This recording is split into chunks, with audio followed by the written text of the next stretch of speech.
இந்த மாற்றத்தினால யாருக்கு என்ன பலன் இருக்க போகுதுன்னு நினைக்கிறீங்க? அந்த மக்கள் தான் சொல்லணும், ஓட்டு போட்டவங்க தான் சொல்லணும். அரசியலை பற்றி தெரியலைன்னா எதை பற்றி யோசிக்க மாட்டாங்க. அப்படி எதை பற்றி யோசிக்காம சினிமா கவர்ச்சியை பார்த்து தான் பெரும்பாலும் ஓட்டு போட்டிருக்காங்க. இதுதான் உண்மை. இப்போ நான் கேட்குறேன், என்ன சித்தாந்தம் விஜய் கொடுத்திருக்கிறாரு?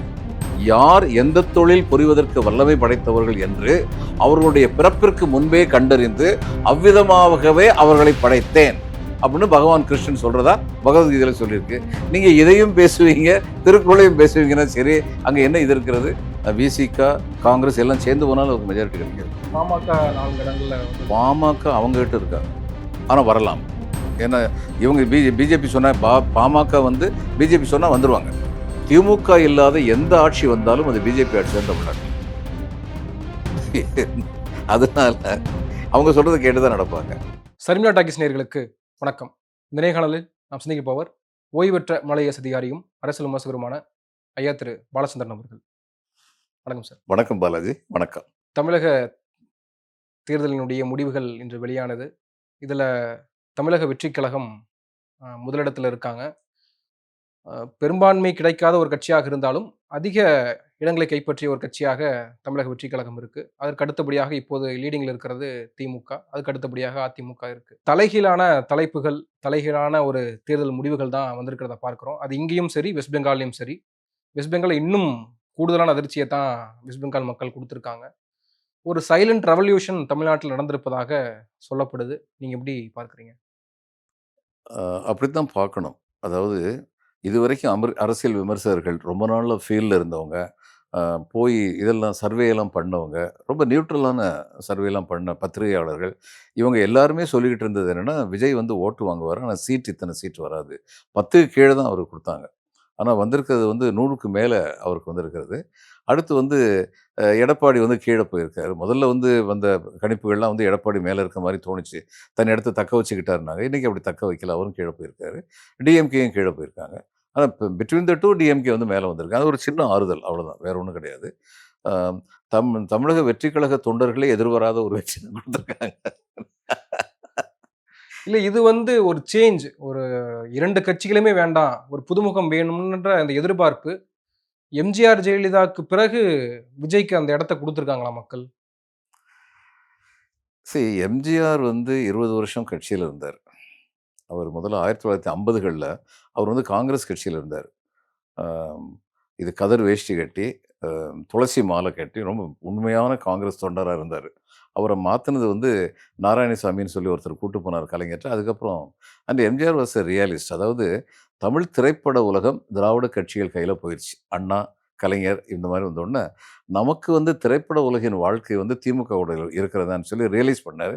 அதனால அவர் திமுக, அதான் முக்கியமான காரணம், திமுகவில் சேர்ந்து. ஆனால் திமுகவில் சேர்ந்ததுக்கப்புறம் அதுக்கு ரொம்ப விசுவாசமாக இருந்தார், ரொம்ப விசுவாசமாக இருந்தார். 1962 தேர்தல் சமயத்தில் தேர்தல் பிரச்சார கூட்டத்தில் அவர் பேசிக்கிட்டு இருக்கும்போது அவருடைய மனைவி இறந்து போயிட்டாங்கன்னு செய்தி வந்தது. பிரச்சார கூட்டத்தை முடிச்சுட்டு அதுக்கப்புறம் போனார். அந்த அளவுக்கு வந்து கடமையில் வந்து கரெக்டாக இருந்தார். அண்ணா இருந்த வரைக்கும் எந்த விதமான போட்டி பொறாமை இல்லை. கீழே வந்து அவங்களுக்குள்ள போட்டி பொறாமை இருக்கும். தலைமையிடம் சொல்லி ஒருத்தர் இருந்தார். அவர் வந்து ரொம்ப கரெக்டாக எல்லாத்தையுமே இருந்தார் சொல்லி இருந்தது. அப்புறம் கலைஞருக்கும் இவருக்கு இடையில வித்தியாசம் வந்த நேரத்தில் எம்ஜிஆர் வந்து தன்னை வந்து மிக மிக அழகாக செதுக்கிக் கொண்டே இருந்தார்.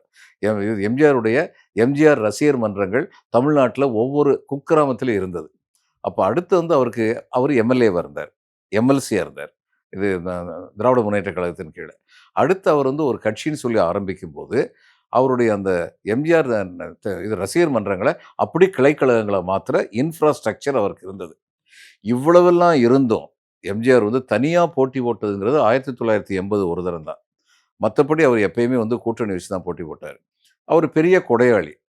அவருக்கு எம்ஜிஆருக்கு வந்து ரொம்ப பெரிய வரவேற்பு இருந்தது காரணம் 2 காரணம் தான். தனிப்பட்ட வாழ்க்கையில் அவர் ரொம்ப பெரிய கொடையாளியாக இருந்தார். அதுக்கப்புறம் வந்து அவர் முதலமைச்சர் ஆனதுக்கப்புறம் வந்து யாருமே பசியோடு இருக்கக்கூடாதுன்னு உண்மையாகவே நினைச்சார். அதுக்கப்புறம் நடிகராக இருந்தபோது அவருடைய நடிப்பின் கவர்ச்சிங்கிறது எல்லையற்றதாக இருந்தது. People want to look and adventurous. MGR வந்து எப்போதுமே வந்து கத்தி சண்டை போடுறது, இந்த மாதிரி வந்து மக்களுக்கு வந்து மிக பிரியமான நாயகன், இத்தனை காரணங்கள் சேர்ந்து இருந்தது. விஜய்க்கு வந்து அப்படிப்பட்ட காரணங்கள் வந்து கிடையாது. அப்போ ஒன்று சொல்லலாம், சில பேர் சொல்கிறாங்க, they were fed up with Dravidian regime. 50 வருஷமாக இவங்க தானே ஆண்டுகிட்டு இருக்காங்க அப்படின்னு பார்த்தா, இவங்க இந்த அளவு கூட வந்துடக்கூடாதே, ஏடிஎம்கே இந்த அளவு கூட ஓட்டு வாங்கிடக்கூடாது, டிஎம்கே இந்த அளவு கூட ஓட்டு வாங்கிடக்கூடாது. அதனால் அது மட்டும் காரணம் இல்லை. பலவிதமான காரணங்கள். அதாவது யங்ஸ்டர்ஸ் வந்து ரொம்ப கம்ப்ளீட்டா வந்து விஜய் பக்கம் போனாங்க. இப்ப நாங்களும் யங்ஸ்டர்ஸா இருந்தோம். அந்த காலத்துல வந்து எங்களுக்கு தமிழ் சொல்லிக் குடுத்துருந்தாங்க, பள்ளிக்கூடத்துல வந்து. அதனால தமிழ் படிக்கும்போது நம்ம தமிழ மட்டும் படிக்கல. தமிழ் கலாச்சாரத்த படிச்சோம். தமிழுடைய இலக்கியத்த பத்தி படிச்சோம். தமிழர்களுடைய வரலாற்ற பத்தி படிச்சோம். இன்னைக்கு உள்ள பிள்ளைங்களுக்கு அது எதுவுமே கிடையாது. இன்னைக்கு இதுல தாவேக்கா தரப்பு ஒரு கேள்வி முன்வைக்கப்படுது. என்னன்னா, திமுக வெற்றி பெற்றால், திமுக ஆட்சிக்கு வந்தால் மக்கள் சிந்திச்சு வாக்களிச்சிருக்காங்க அப்படின்னு சொல்றீங்க. ஆனால் தாவேக்கா வெற்றி பெற்றால், மக்கள் சிந்திக்காம ஒரு திரை கவர்ச்சியில போய் வாக்கு செலுத்திட்டாங்கன்னு சொல்றது சரியா இருக்குமா? அப்படின்னு கேட்குறாங்க. இல்ல ஆமா அவங்க அப்படி கேள்வி கேட்கலாம். அதுதான் உண்மையான காரணம் நான் நினைக்கிறது காரணம், விஜய் என்ன சொன்னாருன்னு சொல்லி அவருக்கு ஓட்டு போட்டாங்க. இவர் என்ன வந்து ரொம்ப கிளாரிட்டியோட என்ன பேசினாரு. இவங்க வந்து அரசியல் எதிரினாரு திமுகவ. பிஜேபி வந்து கொள்கை எதிரினாரு. கொள்கை எதிரிங்கிறவங்க அரசியல் எதிரியா தானே இருக்கணும். இதே தனிப்பட்ட முறையில டிஸ்டிங்க்ட் பண்ணதுல வந்து என்ன அர்த்தம் இருக்கிறது? அதே மாரி அவர் மொத்தம் அவர் சொன்ன அந்த நலத்திட்டங்கள் எல்லாம், இப்ப இவங்களும் நலத்திட்டங்கள அனவுன்ஸ் பண்ணாங்க. டிஎம்கே, ஏடிஎம்கேயும் அனவுன்ஸ் பண்ணாங்க. அவர் சொன்ன நலத்திட்டங்கள் அத்தனையும் நம்மளுக்கு கொண்டு வரணும்னா 20,00,000 கோடி ரூபாய் தேவைப்படும். அவர்ட்ட இருக்கா? தமிழ்நாட்டுல இருக்கா? நிச்சயமா கிடையாது. அவ்வளோ பணம் கிடையாது. அப்ப இதில ஏதாவது அவர் செய்ய போறாரா? அது நலத்திட்டங்கள்னு சொல்லி தங்க மோதிரம் போடுறேன்னு சொல்றதுல என்ன அர்த்தம் இருக்கு? இது என்ன நலத்திட்டம்? நீங்க வந்து இலவச பயணம் குடுத்தீங்கன்னா, வேலை பார்க்குற பெண்கள் வந்து பஸ்ல வந்து இலவச பயணம் கிடைக்கிறது ஒரு இன்சென்டிவ். ஒரே இடத்துல வேலை கிடைக்கும்னு எந்த கட்டாயமும் இல்ல. இன்னைக்கு ஒரு இடம், நாளைக்கு இன்னொரு இடம் போகும்போது. அதே மாரி இது பள்ளிக்கூடத்தில அரசு பள்ளிக்கூடத்தில படிக்கிற மாணவர்களுக்கு அ காலையில பிரேக்ஃபாஸ்ட் குடுத்ததுங்கிறது வந்து ரொம்ப பெரிய திட்டம். அது வந்து இன்னும் சரியா உணரப்படல. இன்னும் 10 வருஷம் கழிச்சு சோசியோ எக்கனாமிக் சர்வே பண்ணும்போது, அது எப்படிப்பட்ட ஒரு சைலன்ட் ரெவல்யூஷன கொண்டு வந்திருக்குன்னு உணர முடியும். நான்லாம் வந்து ஸ்கூல்ல படிக்கும்போது, கா காலையில வந்து சிவகாசியில வந்து தினம் அசெம்பிளி நடக்கும். எல்லா ஸ்டூடண்ட்ஸும் வந்து ஒண்ணா சேருவோம் 8:30 மணிக்கு. அதுக்கப்புறம் ஒரு ப கடவுள் வாழ்த்து பாட்டு ஒண்ணு, அடுத்து பள்ளி வாழ்த்து பாடல். அதுக்கப்புறம் ஒரு ஆசிரியர் வந்து ஒரு மாரல் ஸ்டோரி ஒண்ணு சொல்லுவாரு. சொல்லிட்டு அதுக்கப்புறம் கலைஞ்சு போவோம். இந்த நேரத்தில 15, 20 நிமிஷம் நிக்கும்போது, சர்வசாதாரணமா 1 ஆர் 2 குழந்தைங்க வந்து மயக்கம் போட்டு விழுந்துரும். கிறங்கி மயக்கம் போட்டு விழுந்துருவாங்க. ஆனா, அந்த ஸ்கூல்ல வந்து ரெடியா வந்து இந்த மோரு அல்லது ஜூஸ் குடுப்பாங்க. ஆசிரியர் வந்து வருத்தத்தோட சொல்லுவாரு. "காலைல சாப்பிடாம வந்திருக்கான்." அப்படின்னு சொல்லுவாரு. இது சர்வசாதாரணமா பல இடங்கள்ல நிகழ்ந்துகிட்ட ஒரு விளைவு நிகழ்வு. ஆனா, இந்த இத உணர்ந்து, ஒண்ணு நமக்கு தெரியணும், காலையில பிரேக்ஃபாஸ்ட் குடுக்குறேன்னு சொல்லி அவர் தேர்தல் அறிக்கையில சொல்லவே இல்ல. அவரா குடுத்தாரு. இது எப்படிப்பட்ட ஒரு திட்டம்? இப்படியெல்லாம் வந்து நல்ல நல்ல இவையெல்லாம் நலத்திட்டங்கள். நீங்க வந்து லேப்டாப் குடுக்குறது வந்து ஒரு நலத்திட்டம். டிவி குடுக்குறதுல எந்நேரம் வந்து இப்படி சினிமா மட்டும் பார்க்க மாட்டாங்க. இப்ப என்கிட்ட குக்கா இருக்காங்க. அவங்க வந்து அ நாளைக்கு சாயந்தரம் கொஞ்சம் கஷ்டமா இருக்குங்கண்ணா, வர்றதுக்கு நாங்க ஏம்மா அப்படின்னேன். இல்ல வெதர் ரிப்போர்ட் வந்து சொல்லுது நாளைக்கு சாயந்தரம் மழை பெய்யும். அவங்க பார்க்கத்தானே செய்றாங்க. அப்ப டிவி வந்து வெறுமனே சினிமா பார்க்கறதுக்கு மட்டும் பயன்படலையே. அப்போ இது மாரிப்பட்ட திட்டங்கள்லாம் வந்து நலத்திட்டங்கள். ஆனா தங்க மோதிரம் போடுறேன் அப்படிங்கிறது வந்து எந்த விதத்தில நலத்திட்டம்னு தெரியல. அது மாரி அவர் சொன்னதுல வந்து ரூ. 15,00,000 லோன் அரேஞ்ச் பண்ணிடுறேன். கேரண்டி இல்லாம அரேஞ்ச் பண்ணிடுறேன்னு சொல்லியிருக்காருன்னு ஆமா, நெனைக்கிறேன். இதெல்லாம் ஆமா. கேரண்டி இல்லாம மெடிக்கல் காலேஜ்ல படிக்கிற ஸ்டூடண்ட்ஸ்க்கு வந்து கேரண்டி இல்லாமன்னு சொல்லியிருக்காங்கல்ல. அதுல என்னன்னா, ஒரு குறிப்பிட்ட அமௌண்ட்டுக்கு மேல பேங்க் கேரண்டி கேட்கறாங்க. 5,00,000மோ என்னமோ. அதுக்கு மேல பேங்க் வந்து கேரண்டி கேட்கறாங்க. துபாய்ல வந்து லக்ஷ்மணன் என்னுடைய நண்பர் ஒருத்தர் இருக்காரு. அவர் ரொம்ப பெரிய தொழிலதிபர். இந்த சீ வாட்டர் வந்து ட்ரிங்கிங் வாட்டர கன்வெர்ட் பண்றதுல வந்து அவங்களுடைய கம்பெனி வந்து உலகத்துல உள்ள பெரிய கம்பெனிகள்ல முதல் இடமோ அல்லது 2வது இடமோ அவங்களுக்கு. அவர் வந்து என்ன பண்ணாரு, அவர் திருநெல்வேலி மாவட்டத்த சேர்ந்தவர். பழைய ஒரிஜினல் திருநெல்வேலி மாவட்டம். திருநெல்வேலி, தூத்துக்குடி, தென்காசி 3 உள்ளடக்கிய பிரதேசம். அவர் என்ன சொல்லிட்டாரு பேங்கர்ஸ்ட்ட வந்து படிக்கிற பையன், மெடிக்கல் காலேஜ்ல வந்து சேர்ற பையனுக்கு, அந்த குறிப்பிட்ட அமௌண்ட்டுக்கு மேல நீங்க லோன் குடுக்குறதுக்கு வந்து கேரண்டி கேட்கிறீங்கல்ல, நான் கேரண்டி குடுத்துறேன்ட்டாரு. எல்லாருக்கும் அவர் கேரண்டி குடுக்குறாரு. அப்படி போற பையங்க எல்லாருக்கும். ஆனா கேரண்டி தேவைப்படுது. என்ன சொன்னாலும் கடைசியில பேங்க் வந்து கேரண்டி கேட்கத்தான் செய்வாங்க, ஒரு குறிப்பிட்ட அமௌண்ட்டுக்கு மேல. அதனால இவர் சொன்ன காரியங்கள் பல காரியங்கள் நடக்காது. ஏட்டுச் சுரைக்காய். அப்ப எத நம்பி இவங்க ஓட்டு போட்டாங்க? ஜனங்கள் வந்து? அவர நான் நான் சொல்றேன். சினிமா கவர்ச்சிய வச்சு ஓட்டு போட்டாங்க. சின்ன பிள்ளைங்கலாம் சேர்ந்து அப்பா, அம்மாட்ட வந்து சொன்னதுங்கிறது உண்மதான். ஏடிஎம்கே இவர் ஒருத்தர் கேண்டிடேட் ஒருத்தர் என்னுடைய நண்பர். அவர் வந்து என்கிட்ட ஃபோன் பண்ணி, "என்னப்பா நிலைமை எப்படி இருக்கு?" அப்படின்னு சொல்லி கேட்டபோது, சார் எல்லாம் சரியா தான் இருக்கு. ஆனா ஓட்டு கேட்க போற இடத்துலலாம் அந்த வீட்லலாம் சின்ன பசங்க 7 வயசு, 8 வயசு பையன் என்னைய சுத்தி சுத்தி வந்து விசில் அடிக்கிறான் சார்." அப்படின்னு சொல்லி சொன்னாரு. அந்த பையங்கள்லாம் அந்த அளவுக்கு விஜய் பண்ணது அதாவது சிறு குழந்தைகள வந்து தேர்தல் பிரச்சாரத்துக்கு பயன்படுத்தக்கூடாது. அது சட்டம் ஏற்கனவே அந்த மாரி கேஸ் எல்லாம் போட்டுருக்காங்க. சின்ன குழந்தைங்கள வச்சு ஊர்வலம் போறதெல்லாம். இவர் மேல ஏன் கேஸ் போடல? கேஸ் போட்டுருக்கணும். ஏன்னா இவர் ஓப்பனா சொன்னாரே, "நீங்க எல்லாரும் உங்க அப்பா, அம்மாட்ட சொல்லுங்க, தாத்தா, பாட்டி சொல்லுங்க. எனக்கு ஓட்டு போடணும்னு சொல்லுங்கன்னு" சொல்லி கேட்டார்ல. அந்த குழந்தைங்கள கேன்வாஸ் பண்ண சொன்னார்ல. இது வந்து ஆர்பி ஆக்ட் படி இது குற்றம். ஏன் அந்த எலக்ஷன் கமிஷன் நடவடிக்கை எடுக்கல? இந்த கேள்விகள் வரும். அதனால இவர் வந்து நிச்சயமா கவர்ச்சி தான் இவருடைய அடிப்படை காரணம். அதுக்கப்புறம் அது ஒண்ணு மட்டும் தான் காரணம்னு சொல்ல முடியாது. ஆனால் இது திமுகவின் கோட்டையாக சொல்லப்பட்ட சென்னையிலேயே வந்து மிகப்பெரிய ஒரு சரிவை திமுக சந்திச்சிருக்கு. 2 தொகுதிகள தான் துறைமுகம் மற்றும் அ சேப்பாக் ட்ரிப்ளிகேன் மட்டும் தான் அவங்க முன்னிலையில இருக்காங்க திமுக. கொளத்தூர் தொகுதியில கூட முதலமைச்சர் மு.க. ஸ்டாலின் பின்னுக்கு தள்ளப்பட்டிருக்காரு. ஆமா. இது ஒரு மிகப்பெரிய பின்னடைவு இல்லையா திமுகவுக்கு? திண்டுக்கல் இடைத்தேர்தல்ல வந்து ஏடிஎம்கே ஜெயிச்ச உடனே எம்ஜிஆர் ஜெயிச்சார். ஏடிஎம்கே ஜெயிச்சதுன்னா, அந்நேரம் ரொம்ப கசந்து போய் முரசொலி மாறன் வந்து சொன்னாரு, "சரி அடுத்த தடவ ஜெயலலிதாவுக்கு ஓட்டு போடுங்கன்னு" சொன்னாரு. கசந்து போய். அதே மாரி தான் போட்டாங்க. அடுத்து ஜெயலலிதாவுக்கு போட்டாங்க. இப்போ இன்னைக்கு உள்ள நான் இந்த கவர்ச்சி மட்டும் தான் பிரதான காரணம்னு சொல்றதுக்கு காரணம், எம்ஜிஆர் காலத்துல வந்து அவருடைய கவர்ச்சி ஆகர்ஷணம் அப்படிங்கிறது வந்து நடிப்புங்கிறது மட்டும் கிடையாது. நான் ஏற்கனவே சொன்னபடி அவருடைய தயாள குணம், அவருடைய அ ம மக்கள்ட்ட வந்து மக்களுக்கு அவர் மேல இருந்த ட்ரஸ்ட் ஃபேக்டர். ஷோவுக்கு வந்து எம்ஜிஆர் அவ்வளவா பிடிக்காது. அரசியல் ரீதியா ரொம்ப விரோதப்பட்டு விலகி போயிட்டாங்க. முதல்ல ஒரு காலத்துல க்ளோஸா இருந்தாங்க. பிறகு விலகி போயிட்டாங்க. ஆனா, அந்த ஷோ வந்து எம்ஜிஆர பத்தி எழுதும்போது என்ன எழுதினாருன்னா, ஸ்டண்ட் மேன்லாம் இருப்பாங்கல்ல. ஒரு ஸ்டண்ட் மேன் எம்ஜிஆர் இவர்ட்ட ஷோட்ட சொன்னாராம், "வீட்ல அரிசி இல்லன்னா, ஒல வச்சுட்டு எம்ஜிஆர் வீட்டுக்கு போய் நின்னா எங்களுக்கு அரிசிக்கு ரூவா கிடைக்கும்." அந்த நம்பிக்கைய பாருங்க. அந்த நம்பிக்கைய எம்ஜிஆர் குடுத்திருந்தாரு. இது மாரி பல காரணங்கள் இருந்தது. இவரு அப்படி என்ன நம்பிக்கை குடுத்திருக்காரு? இவரு என்ன பெரிய தான தர்மம் பண்ணியிருக்காரு? ஏதோ கொஞ்சம் ஊர்ல கம்ப்யூட்டர் குடுத்தாருனால அது சரியா போயிறாது. அதுவும் வந்து பர்ப்பஸோட குடுத்தாரு. கம்ப்யூட்டர் குடுத்தது வந்து இந்த அரசியல்ல நுழைஞ்சதுக்கப்புறம் அரசியல் லாபத்துக்காக வேண்டி குடுத்தாரு. ஆனா எம்ஜிஆர் பண்ண பல தான தர்மங்கள் வந்து எந்த அரசியல் லாபத்துக்கும் அப்பாற்பட்டவை. அப்போ அப்படிப்பட்ட இது எதுவுமே இல்லாம, பிளஸ் பாயிண்ட் எதுவுமே இல்லாம, பின்புலம் இல்லாம, எம்ஜிஆர் மாரி அரசியல் இத்தன வருஷம் இல்லாம, எம்எல்ஏ போஸ்ட்ல முதல்ல வெற்றி பெறாம, எம்எல்சியா இல்லாம இவர் வந்திருக்காருன்னா, அதுக்கு காரணம் என்ன? 2 காரணமா நான் சொல்றேன். இன்னைக்கு வந்து நாங்கள்லாம் படிக்கும்போது நான் சொன்னேன் ஏற்கனவே தமிழ பத்தி படிச்சோம். காலேஜில வந்து யூனியன் இருந்தது. அரசியல் இருந்தது. இன்னைக்கு அரசியல் பேசுறதே தப்புன்னு சொல்லி 1975 எமர்ஜென்சில இருந்து இன்னைக்கு 48 வருஷமா கல்லூரிகள்ல, பள்ளிக்கூடங்கள்ல அரசியல பத்தி பேசுறதே தப்பு. அரசியல் இல்லாம போனது எல்லாருக்கும் வசதியா போச்சு. பசங்க ஒழுங்கா போறானுங்க. எத பத்தியும் யோசிக்கிறது இல்ல. இதுதான் முக்கியமான எத பத்தியும் யோசிக்கிறது இல்லை.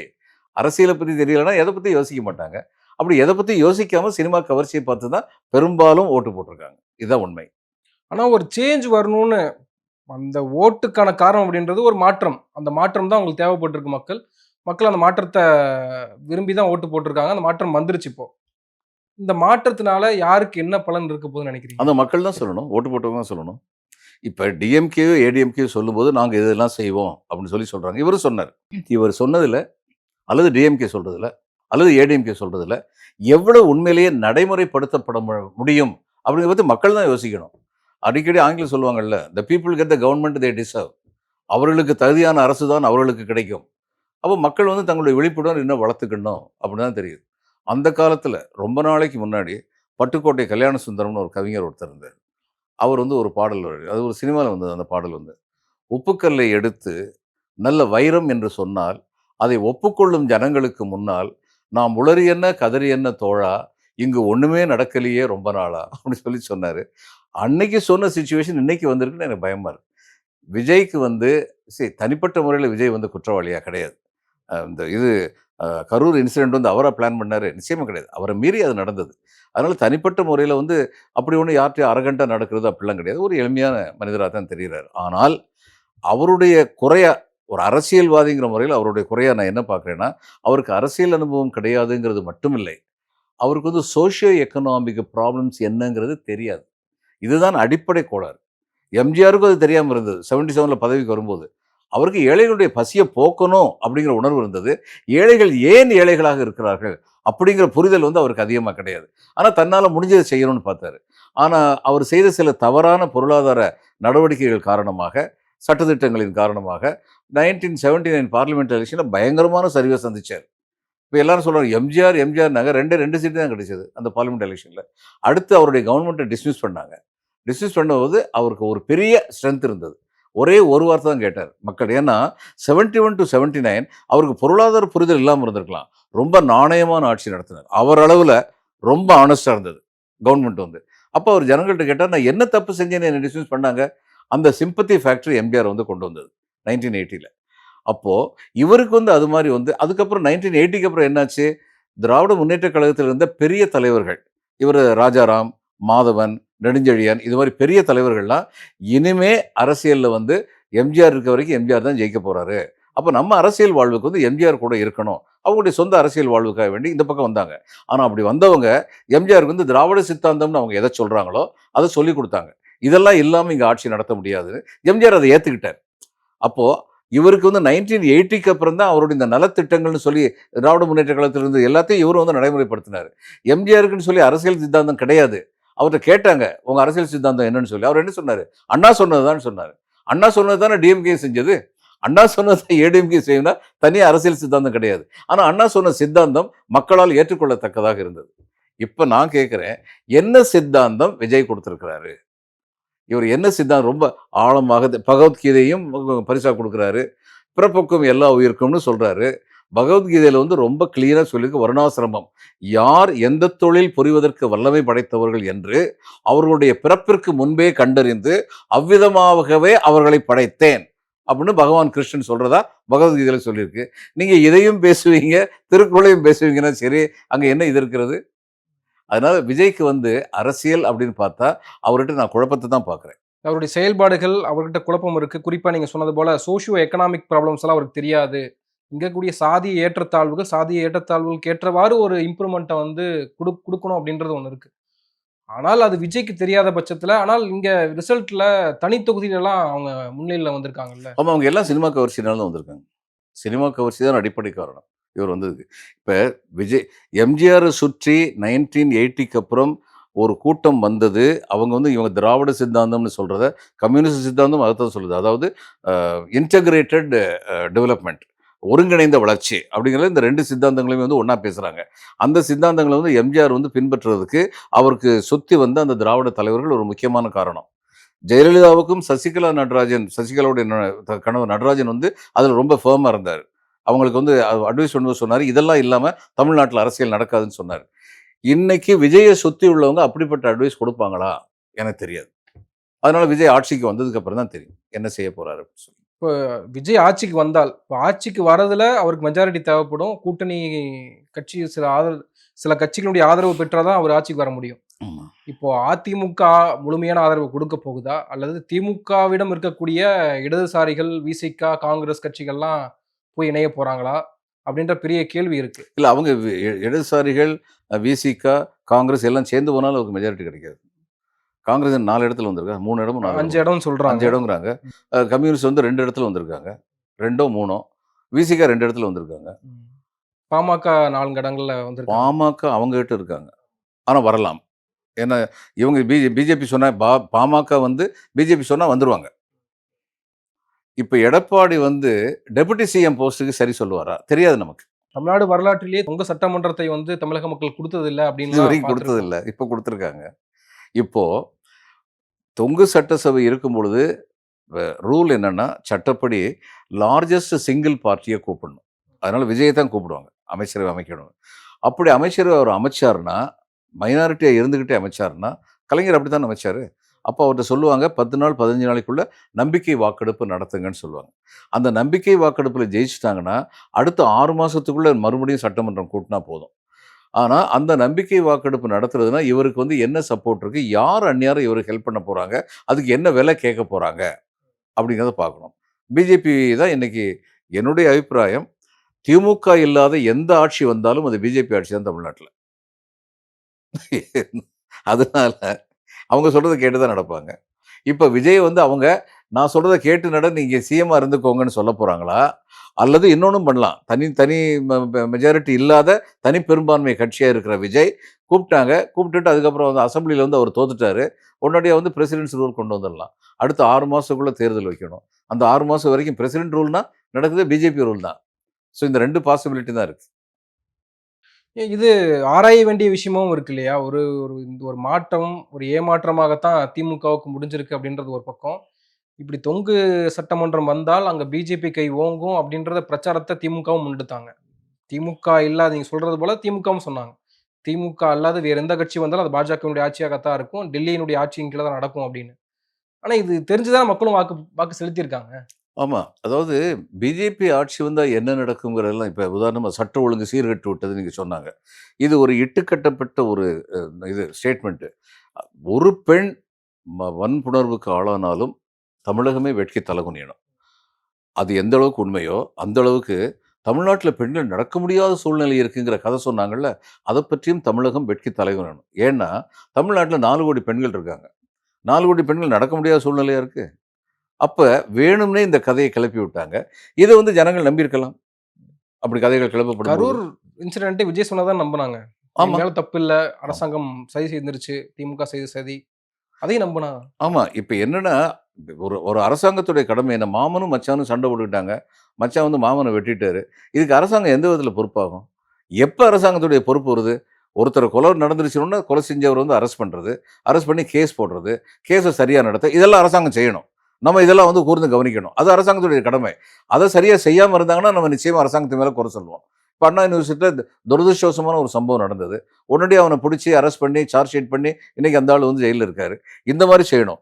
இப்போ இந்த மாரி செய்யாம இருந்தா தான் அரசாங்கம் குறை சொல்ல முடியும். ஆனால் குற்றங்களே நிகழாம இருக்கணும். ஒரு ஸ்கூல்ல வந்து ஒரு டீச்சர் இருந்திருக்காங்க. அவங்க ஹஸ்பண்ட் அங்க போய் வெட்டி அவங்கள கொன்னுட்டாரு. ஒரு இந்த சமயத்துல நடந்தது அது. உடனடியா வந்து இந்த பாருங்க தமிழ்நாட்டுல சட்டம் ஒழுங்க பாருங்க. பெண்களுக்கு பாதுகாப்பு இல்ல. ஸ்கூல்ல போய் வெட்டிட்டாரு. ஸ்கூல்ல போய் யார் வெட்டினது? கணவர் வெட்டினாரு. அவர் வந்திருக்காரு நான் இன்னாருடைய கணவர்ன்னு சொல்லும்போது, இவங்க ஸ்கூல் கார்டு வந்து பெர்மிஷன் குடுக்காம இருப்பாரா? கண்டிப்பா குடுத்திருப்பாரு. அவங்களுக்கு எப்படி தெரியும் இவர் போய் வெட்ட போறாருன்னு சொல்லி? இதெல்லாம் வந்து அரசாங்கம் வந்து முதல்ல கெஸ் பண்ண முடியுமா? இது மாரி பலவிதமான மிகைப்படுத்தப்பட்ட பிரச்சாரங்கள் நடத்தப்பட்டன. அத மக்கள் வந்து நம்புனாங்க. நம்பியிருக்கலாம். பெரும்பாலான மக்கள் நம்பியிருக்கலாம். இதுவும் அடிஷனல் ரீசனா இருக்கும். ஆனால் இவங்க நடத்தின அந்த பிரச்சாரத்தினால பலனடைஞ்சது விஜய். இவங்க இல்ல. அந்த சினிமா கவர்ச்சியும் சேர்ந்து இருந்ததுனால, அடுத்து இவர் வந்து பதவிக்கு வரக்கூடிய சூழ்நிலை வந்தா, நான் ஏற்கனவே சொல்லிட்டேன் சினாரியோ. இவர் வந்து மைனாரிட்டி கவர்ன்மெண்ட்டா நடத்தணும். கலைஞருக்கு வந்து பாமக வந்து உறுதுணையா நின்னாங்க. ரொம்ப கிரிட்டிக் பண்ணுவாங்க. ஆனா கவர்ன்மெண்ட்ட வந்து அந்த ஃப்ளோர்ல வந்து சப்போர்ட் பண்ணிக்கிட்டே இருந்தாங்க. இவருக்கு அப்படி சப்போர்ட் பண்றதுக்கு யார் வர முடியும்? பெரிய கட்சியா இருக்க 2 கட்சிகள்ல அதிமுக வர முடியும். ஏன்னா இவர் தான் திமுக வந்து சொல்லிட்டாரு ஏற்கனவே. அரசியல் எதிரின்னு சொல்லிட்டாரு. அதனால ஆல்ரெடி அவங்க அதிமுகவும் எதிர்பார்த்த ஒரு கட்சியாகத்தான் தாவேக்கும் இருந்தது இல்லையா? ம். கூட்டணிக்கு. முதல்ல இவங்க 2 பேருமே இப்பயும் வந்து நான் கேள்விப்படுறது ஏற்கனவே வந்து அதிமுக வந்து ம இது அ வெள்ள கொடி பறக்க விட்டுருக்காங்கன்னு சொல்லி, ஏதோ ஒரு கொடி பறக்கணும் அவருக்கு. இன்னைக்கு வெள்ள கொடி பறக்கணும்னு நினைக்கிறேன். ஸோ என்ன செய்ய போறாங்கன்னு பார்ப்போம். என்ன துரதிர்ஷ்டம்னா, சில வட இந்திய மாநிலங்கள்ல வந்து ஆயாராம், காயாராம்னு சொல்லுவாங்க. இன்னைக்கு ஒரு கட்சி, நாளைக்கு இன்னொரு கட்சின்னு ஒரு காலத்துல நெறைய அதனால தான் இந்த கட்சி தடை கட்சி மாறுறதுக்கு எதிரான தடுப்பு சட்டமே வந்தது. ஆனா மறுபடியும் அந்த மாரி இங்கேயும் வந்து என்ஜினியர் பண்ணலாம். இப்ப இதுல வந்து ஆம் ஆத்மி பார்ட்டிலேருந்து 7 எம்பி கிராஸ் பண்ணியிருக்காங்க. கிராஸ் பண்ணி போயிருக்காங்க. இதுல கர்நாடகால வந்து இவங்க காங்கிரஸும், மதச்சார்பற்ற ஜனதாதளமும் சேர்ந்து அரசு அமைச்சிருந்தாங்க. அதுல ஒரு 15 பேர் இவங்களுக்கு டிஃபரன்ஸ் வந்து ஒரு 7ஓ, 8ஓ தான் இருந்தது. பிஜேபிக்கு அவங்களுக்கு இடையில. அதுல ஒரு 10, 15 பேர் வந்து ரிசைன் பண்ணிட்டாங்க கர்நாடகால. காங்கிரஸ் சேர்ந்தவங்க, மதச்சார்பற்ற ஜனதாதளத்த சேர்ந்தவங்க. ரிசைன் பண்ணா கவர்மெண்ட் கவுந்துருச்சு. அப்ப இந்த 15 பேர் இல்லாம இருக்கும்போது எடியூரப்பாக்கு தான் மெஜாரிட்டி இருக்கு. எடியூரப்பா வந்து சிஎம் ஆனாரு. அதுக்கப்புறம் என்னாச்சு, அந்த 15 பேர்ல யாருக்கெல்லாம் வந்து அசெம்பிளி எலக்ஷன் நிக்கிற தகுதி இருக்கோ, அவங்கள இடைத்தேர்தல்ல பிஜேபி டிக்கெட்ல நிக்க வச்சு ஜெயிக்க வச்சாங்க. தங்களுடைய அரச வந்து சிறப்படுத்தினாங்க. இதெல்லாம் வந்து நெறிமுறைக்கு எதிரானது. அதுல சந்தேகமே கிடையாது. ஆனா இன்னைக்கு அப்படிப்பட்ட ஒரு அரசியல் வந்து பலம் பெற்றதாக விளங்குகிறதுங்கிறது ரொம்ப வருத்தத்திற்கு ஒரு விஷயம். இது எல்லாற்றுக்கும் பிஜேபி இங்க ஃபாலோ பண்ணுவாங்க. இப்ப பிஜேபி வந்து இவர் வந்து விஜய் வந்து பெரிய நம்பர் 1 ஆகி, இவங்க நம்பர் 3 ஆனதுல, ஏடிஎம்கே நம்பர் 3 ஆனதுல ரொம்ப சந்தோஷப்படுறது பிஜேபி தான். ஏன்னா, பீகார்ல இவங்க கூட கூட்டு சேர்ந்த கட்சிய காலி பண்ணாங்க. மகாராஷ்டிரத்தில கூட்டு சேர்ந்த கட்சிய காலி பண்ணாங்க. எங்க போனாலும் கூட்டு சேர்ந்த கட்சிய தான் முதல்ல காலி பண்ணுவாங்க. இங்கேயும் அது மாரி வெற்றி பெற்று விட்டார்கள் அப்படின்னு தான் சொல்லணும். நன்றி சார். பொறுத்திருந்து பார்ப்போம். விஜய் பதவியேற்பு விழால என்ன பண்ண போறாரு? யாருக்கு ஆதரவு குடுக்க போறாங்க? அப்படிலாம் பொறுத்திருந்து பார்ப்போம். உங்க நேரத்துக்கு மிக்க நன்றி. நிச்சயமாக. வணக்கம் பாலாஜி. வணக்கம்.